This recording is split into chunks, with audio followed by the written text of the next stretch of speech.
Bonjour tout le monde, donc continuons notre épisode. On va maintenant faire une petite porte qui va essayer ou bien qui va nous servir à fermer le quartier supérieur. Pour ce faire, on va tracer d'abord un rectangle par son centre. On a fait les cotations. On va faire maintenant un congé de 20. Voilà, pour les 4 extrémités. On décale les entités par 20 mm. Très bien. Et puis on va essayer de faire un bossage, bien une extrusion pour une partie spécifique. Voilà une extrusion de 15 pour cette partie, mais encore une extrusion pour la partie basse. Donc pour ce faire, on va d'abord sélectionner le premier esquisse sur lequel on va travailler. Voilà. Et on va faire un enlèvement de matière. Le contour sélectionné, c'est pas celui-là. On le supprime, on utilise celui qui est à l'intérieur. Voilà. On enlève la matière avec à peu près la moitié, donc 7,5. On utilise la surface 1. Voilà. Vous voyez. Maintenant, on va décaler encore une fois les entités, mais cette fois-ci avec 10 mm et on inverse la direction. Voilà. C'est comme si on a tracé en utilisant une ligne de construction. Et maintenant, on va faire une ligne de construction. Donc, une ligne de construction horizontale et une autre verticale qui sont liées. Voilà. Et on va faire un cercle dans cette partie. On s'en fout des autres parties parce qu'on va faire une symétrie. D'accord? Donc, on va créer une sorte d'égalité entre les 3 cercles. Voilà. Et on définit leur diamètre à 10 mm. Voilà la distance entre ces deux cercles. On va la définir à 100. Et la distance entre la ligne de construction et ce cercle, c'est 40 mm. Voilà, bien sûr, qu'est-ce qu'on va faire? On symétrise les entités et on fait un enlèvement de matière. Voilà, on a fait une symétrie sur deux côtés. Vous voyez combien de contraintes on a maintenant. Et on enlève la matière à travers tout. Voilà. Voilà notre porte.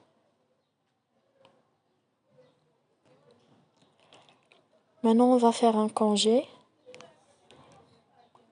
Un congé de 2 mm sur cette partie et celle-là. Cette partie aussi. Très bien. Donc ici, on va essayer de mettre un cercle.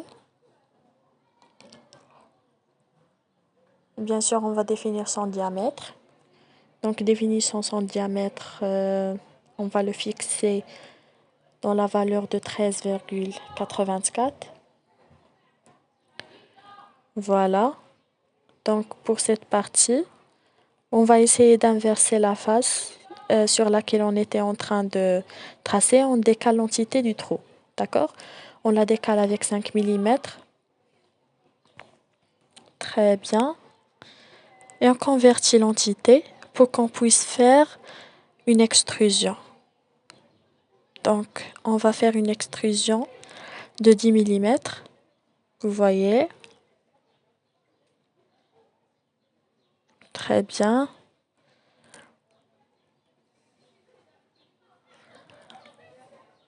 Juste sur cette partie. On refait le travail. Voilà. Donc, c'est ce qu'on veut avoir. On va faire encore une fois un congé, mais cette fois-ci juste 1 millimètre. Très bien. Maintenant, on trace encore une fois un cercle sur la même face avec la cotation de 16,43. On quitte l'esquisse et on fait une hélice. Donc cette hélice, c'est pour faire le bouchon qu'on a déjà tracé avant, d'accord? Donc toujours, on définit maintenant par le pas et la révolution, d'accord? La hauteur, ça sera fixe. Voilà. Donc pour un pas de 0, on aura une révolution nulle et une hauteur nulle et même diamètre. Cependant, pour une révolution de 2, on ajuste le pas en 18. Voilà.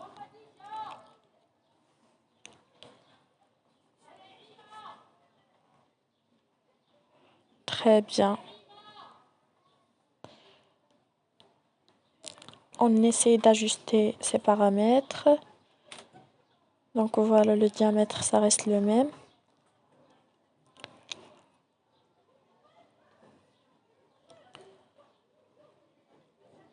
Il y a quelque chose qui cloche là. On définit par la hauteur et pas. C'est pas par la hauteur et la révolution, bien le pas et la révolution. Donc voilà, c'est la faute que j'ai commise. Voilà donc notre hélice. Vous voyez comment elle est.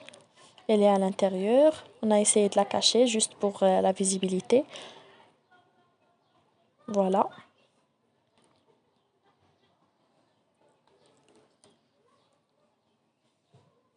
Vous voyez comment elle est maintenant.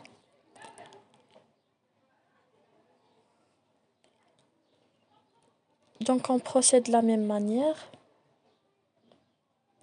qu'on a fait pour les autres. On va faire une ligne de construction. Voilà. Et une ligne simple pour tracer un triangle. Voilà.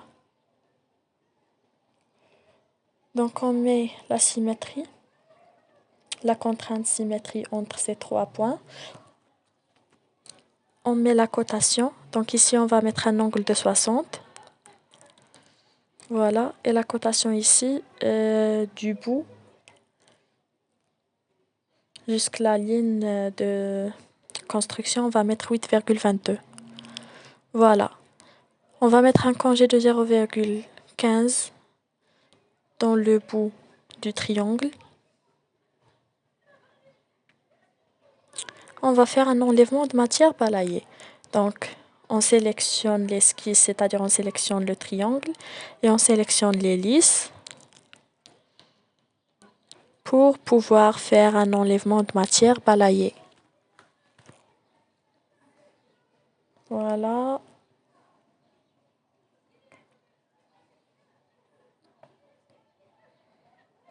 Pour que ça marche pas, on refait le travail pour savoir. Voilà.